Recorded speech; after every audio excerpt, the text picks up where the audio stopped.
మామూలుగా పెళ్లి మీద మీ ఒపీనియన్ సార్? ఇప్పుడు మీరు ఇందాక చెప్పారు కదా ఒకటే జంట అమ్మా, నేను నవ్వుకుంటా మాట్లాడతా కానీ అందరికీ ఆదర్శంగా ఉండాలని మా జంట.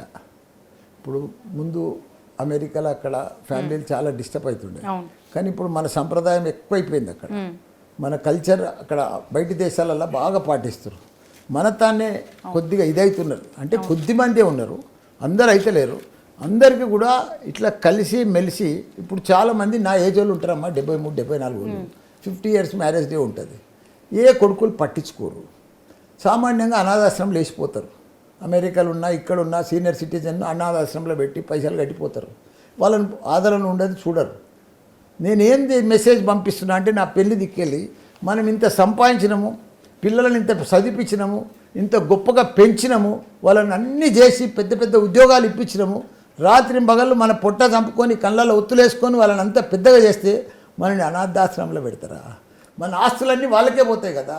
అన్ని ఆస్తులు తీసుకొని కూడా మనం చూడడానికి కూడా రారు సరిగా. మనకు కొందరు పేరెంట్స్ని చూసి ముసలోళ్ళు అయితే ఇబ్బంది అవుతుంది, చాలా బాధ అవుతుంది నాకు కూడా. వాళ్ళందరికీ ఒకటే మెసేజ్ పెడుతున్నా, కొడుకులకు కానీ నాలాంటి ఏజ్ ఉన్న వాళ్ళకి కానీ తప్పకుండా చనిపోయేదాకా మనం వాళ్ళకి మన ఆస్తులు వాళ్ళకి పిల్లలకి ఇయ్యనే వద్దు. మనల్ని సరిగా చూసుకోవాలి, మన లైఫ్ మనం ఎంజాయ్ చేయాలి.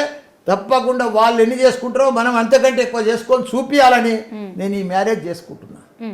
చాలామంది అంటే అందరు పాజిటివ్గా రెస్పాండ్ అవ్వరు. ఇందాక మనం మాట్లాడుకున్నట్టు మనవాళ్ళకు మనవరాళ్ళకు పెళ్లి చేయాల్సిన ఏజ్లో మళ్ళీ మళ్ళీ పెళ్లి చేసుకుంటున్నా అంటున్నారు. వీటిని ఎట్లా చూస్తారు మీరు? నవ్వులాటకే అనుకో, ఒక ఇదే అనుకో, కానీ కాదు. నేను సీరియస్గా చెప్తున్నా. ఇప్పుడు నేను మళ్ళీ ఎందుకు చేసుకుంటున్నా కుడతా? నా భార్య నా ఎంబడి 50 ఏళ్ళు ఉన్నది. ఆమె జీవితం అంతా త్యాగం చేసింది. ఎన్నడూ కూడా ఒక్క కంటి నిండా నిద్రపోలే ఆమె. రోజు నా కోసం ఎదురు చూస్తుండే, రోజు నా కష్టానికి అంతా సహకరిస్తుండే. నా కష్టం ఎట్లా చేస్తున్నానో, నాకు టీబీ రోగం వచ్చినప్పుడు కూడా ఆమె నన్ను ఆదుకుంది. ఇవన్నీ కష్టాలన్నీ అధిగమించి ఇలా గొప్పగా అయినాము, పేరు ప్రతిష్టలు ఉన్నాము, మంచి పేరుంది, ఎంపీ అయినాం, మినిస్టర్ అయినాం, ఎమ్మెల్యే అయినాము. ఇప్పుడు మనం కూడా మన్మలు, మన్మరాళ్ళు, కొడుకులు, కోడళ్ళు, పెద్ద సంసారం అయిపోయింది, పెద్ద కుటుంబం అయిపోయింది. వీళ్ళందరితో కూడా మనం కూడా ఎందుకు మళ్ళీ పెళ్లి చేసుకోవద్దు? గోల్డెన్ జూబ్లీ మ్యారేజ్ చేసుకుంటే తప్పేముంది? అవును, మంచిగా చేసుకోవాలి సార్. మేము అప్పుడు చూడలే కానీ ఇప్పుడు చూస్తాం.